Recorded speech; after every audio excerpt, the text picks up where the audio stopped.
ರಾಜಕಾರಣದಲ್ಲಿ ಅಣ್ಣ ಎಲ್ಲ ರೀತಿ ಬ್ಯಾಕ್ಗ್ರೌಂಡ್ ಇರ್ತಕ್ಕಂಥ ವ್ಯಕ್ತಿಗಳು ಕೂಡ ರಾಜಕಾರಣದಲ್ಲಿ ಇರ್ತಾರೆ. ಅಂದರೆ ಈ ರಾಜಕಾರಣ ಹೆಂಗೆ ಅಂದರೆ ಇಟ್ ಈಸ್ ಎ ಗೇಮ್ ಥರ.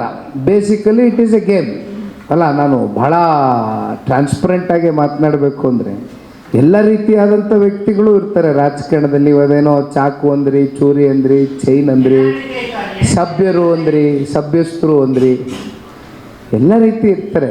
ಸಮಾಜದಲ್ಲೇ ಎಲ್ಲ ರೀತಿಯಾದಂಥ ವ್ಯಕ್ತಿಗಳು ಪ್ರತಿನಿತ್ಯ ನಾವು ನೋಡಬೇಕಾದ್ರೆ ರಾಜಕಾರಣಕ್ಕೆ ಬರ್ತಕ್ಕಂಥವ್ರು ಕೂಡ ಇವತ್ತಿನ ರಾಜಕಾರಣ ನಿಮಗೆ ಗೊತ್ತಿದೆ. ಈಗ ಬಹುತೇಕ ವಿಧಾನಸೌಧದಲ್ಲಿ ಇವತ್ತು ಶಾಸಕರಾಗಿರ್ತಕ್ಕಂಥವರು ರಿಯಲ್ ಎಸ್ಟೇಟ್ ಮಾಡ್ತಕ್ಕಂಥ ಮಂದಿ ಜಾಸ್ತಿ ಇದ್ದಾರೆ.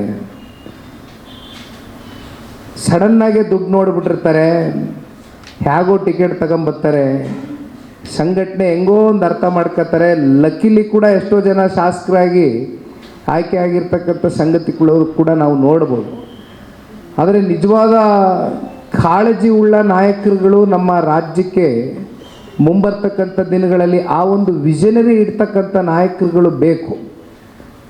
ಏಕೆಂದರೆ ಇವತ್ತು ಮಾತಾಡ್ತಿದ್ರೆ ನಾವು ವೆಲ್ಫೇರ್ ಸ್ಕೀಮ್ಸ್ ಬಗ್ಗೆ ಸರ್ಕಾರ ಮಾತಾಡುತ್ತೆ,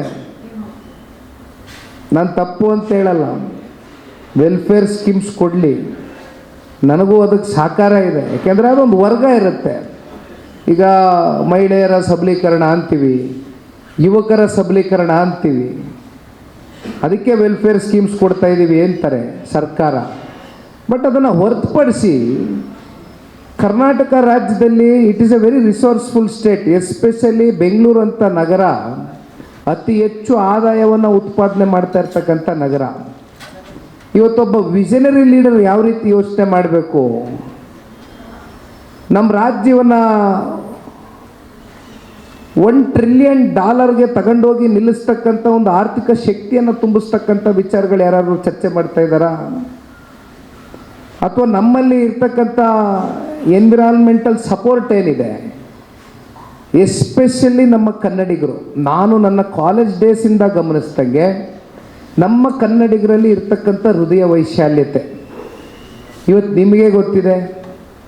ಬೆಂಗಳೂರು ನಗರದಲ್ಲಿ ಎಷ್ಟು ಜನ ಬೇರೆ ಬೇರೆ ಹೊರ ರಾಜ್ಯಗಳಿಂದ ಬಂದು ಇವತ್ತು ಇಲ್ಲಿ ಬಿಸ್ನೆಸ್ಗಳು ಮಾಡ್ತಾ ಇದ್ದಾರೆ, ಜೀವನ ಮಾಡ್ತಾ ಇದ್ದಾರೆ. ಏನು ನಿನ್ನೆ ಮೊನ್ನೆ ಬಂದಿರತಕ್ಕಂಥವ್ರು ಅಲ್ಲ, ಅವರಲ್ಲೇ 2-3 ಜನ್ರೇಷನ್ಗಳು, ತಲೆಮಾರುಗಳು ಇವತ್ತು ಜೀವನ ಮಾಡ್ತಾ ಇದ್ದಾರೆ ಬೆಂಗಳೂರು ನಗರದಲ್ಲಿ. ಬಟ್ ಇಂಥ ಒಂದು ಬೆಂಗಳೂರು ನಗರಕ್ಕೆ, ಇಂಥ ಒಂದು ಸಂಪತ್ಭರಿತವಾದಂಥ ರಾಜ್ಯಕ್ಕೆ ಆ ವಿಷನರಿ ಲೀಡರ್ಶಿಪ್ನ ಅಗತ್ಯತೆ ಇದೆ.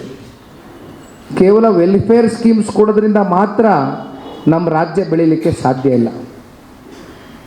ಬಹುಶಃ ಹೊಸ ಜನ್ರೇಷನ್ ಬರಬೇಕು, ಹೊಸ ಯುಗ ಪ್ರಾರಂಭ ಆಗಬೇಕು. ಜೊತೆಯಲ್ಲಿ ಹಿರಿಯಕರ ಒಂದು ಅನುಭವ, ಮಾರ್ಗದರ್ಶನದ ಒಂದಿಗೆ ಇವತ್ತು ನಮ್ಮ ರಾಜ್ಯವನ್ನು ಮುನ್ನಡೆಸಬೇಕು.